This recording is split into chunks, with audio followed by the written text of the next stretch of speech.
Hello, welcome to Comfy Cozy Up. So today I'm going to be doing the Reader's Problems tag. And this tag been around for a while and I thought why not do it.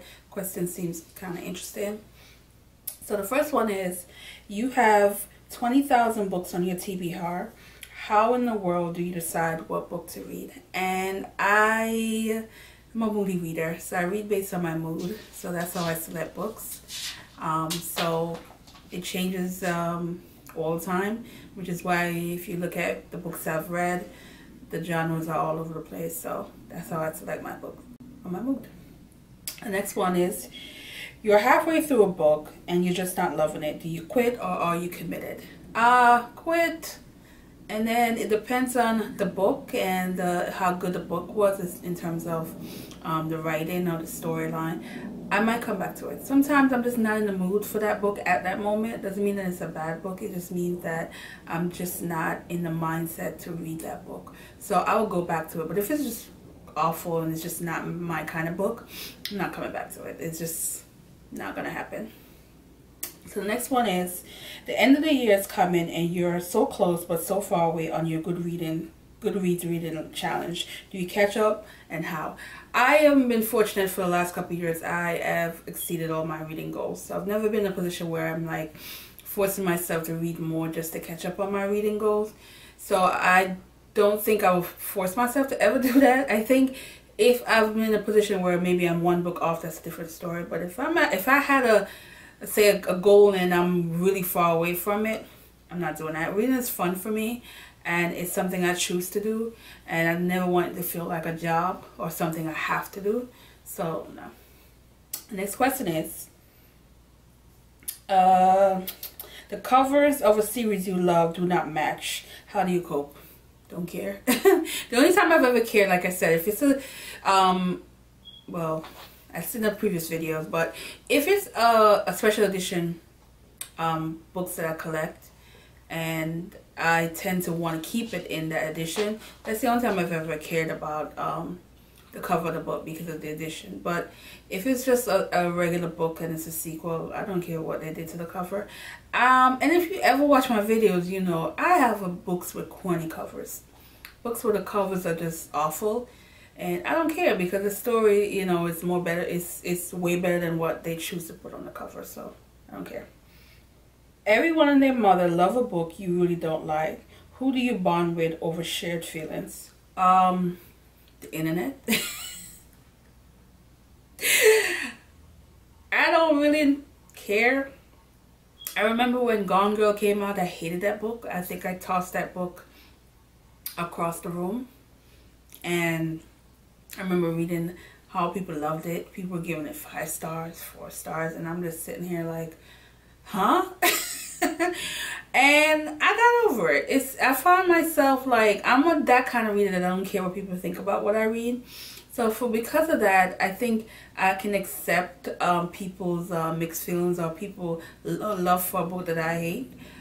I can respect it and I get over it. It's not something that I get hard feeling for, because everybody's entitled to read whatever they want, and you shouldn't be treating anybody or make anybody make you feel a certain way because of a book you enjoy. That's just how I feel. So I can laugh about it now, but at the time it was just like, I made faces. I was like, that's how I bonded over it. So anyway, the next question. You're reading a book and you're about to cry in public. How do you deal? Hold it in. I find ways to like try to, you know, like they say, man it up. So I don't cry in public, because I would hate to really cry and people looking at me like, what is she reading? Especially like if it's not something that tragic, because I can cry. I find myself in the past cried over stories that I'm like, why was I crying? That wasn't even that sad. But for some reason I got emotional. So I try not to do it. But if I see somebody crying reading a book, I'm all for it. Go ahead, cry. I just feel like I can't do it. I have to try and wait till I get, you know, a way to let it out. Alright, next question.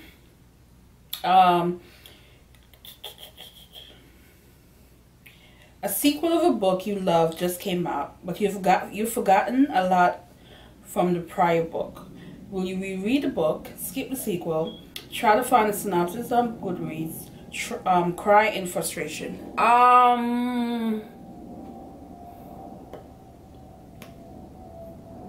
This is one that I the word love. If you're saying I love the book, I'm not gonna forget. I've read books 2-3 years ago, and I can sit here and have a conversation about the book to you, because I love the book that much. So the word love. If I really love a book, I'm not gonna forget it. So this one won't count. This will be for a book that I thought was good and interesting, and I will look forward to reading the next one. That probably counts for them, but I probably won't reread it. I'll probably look at, like, if I liked it, I probably reviewed it, so I'll go check sometime. And I've done that before, reread like some of my reviews, just to refresh my my memory of the book. So I'll probably look at what I did, what I reviewed the book on, and I'll read the synopsis, and then I'm like, oh, okay, yeah, I remember such and such and such. And that's for a book that I felt like was good, but was not over the top great, you know. So that's what I do. But I'm not rereading it. Nope, not doing it. So, all right, next question. You do not want anyone, you mean anyone, borrowing your book. How do you politely tell people no when they ask? No. No. And if it's a close friend or my mother, who I know really might enjoy the book, I'd rather get them a copy. My mother used to be an English teacher, so she has this habit of, she dissects a book. She is writing notes, she's highlighting, she is bending the pages. I've given my mother a book when we went on vacation, Behold a Dreamer, and she loved the book. And I remember I picked up a paperback for her, and because I didn't have my hardcover with me, and I'm glad I didn't, because my mother's book looked like it went to war and back. I mean, I wish I had a copy of me so I could show you what she did to that book, but she loved the book so much, and she talked about it and she analyzed it, and that's just how she is, because again, she used to be an English teacher, so she loved reading. And I respect anybody who are that kind of reader who love to note. Me, on the other hand, I'd rather put a sticky note. I'll sometimes get my phone. I'll put like notes in my phone on what part of the book I'm reading. If I'm reading on my Kindle, which is another great thing I love, is that you can highlight certain things in your Kindle. But if I have hardcover physical books, I just cannot see myself writing in the books. I'm just not that kind of reader. I do not like writing in my books. So that's what I feel about that one. The second one is, oh, sorry, not the second. So I think it's question number 9. Or reading ad. So you picked up and put down 5 books in the last month. How do you get over your reading slump? I've only had one reading slump I can remember that was really bad, and I think I was in a reading slump for 6 months, so I didn't read anything. Prior to that, I think I've only dealt with like a week or 2, and now I put myself in a situation. If it's been about 2 weeks and I haven't picked up a book, what I'll do is I will go on my Kindle and find a fluffy book. I am that person. I find that every time I pick up a good fluffy book, I would easily get out of a reading slump. And these could be books that could be romance, it could be a coming of age, it could be a little erotica. It just has to be something that is like a happy ending, or something that is, you know, that's gonna make me smile. And I find that I would read it, and eventually I will get out of reading stuff and want to read something else that's more serious. All right, next question. There are so many new books coming out that you're dying to read. How many do you actually buy? Let's see.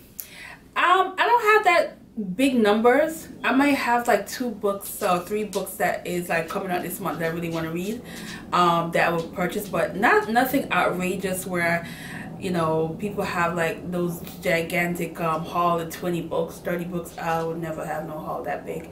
I think the most I've ever probably close to buying it in a month is probably like 10. And be honest with you, this time of year I probably have a lot more books because there's sales. A lot of books are much cheaper now, so while they're cheaper, I'm gonna, you know, take advantage of the sales, the 30 to 40% off. Sometimes I get 70% off the books, and I might do that. But in a regular month, I've never had that many books that I really want to purchase in that month. That's new.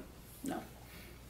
And the last question is, after you bought the new books that you can't get to, how long do they sit on your shelf before you get to them? Depends on the book. I've had books where I really wanted to read and I got it, and then for some reason the mood was just not right for that kind of book, and I had to sit down to the point where months might have passed by and the book is still sitting there. So it's happened.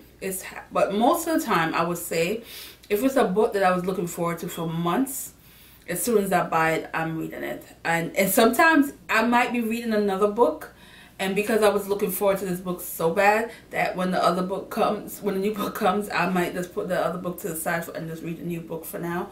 So it depends on how excited I was about the book being released. But I try not to have anything on my bookshelf long.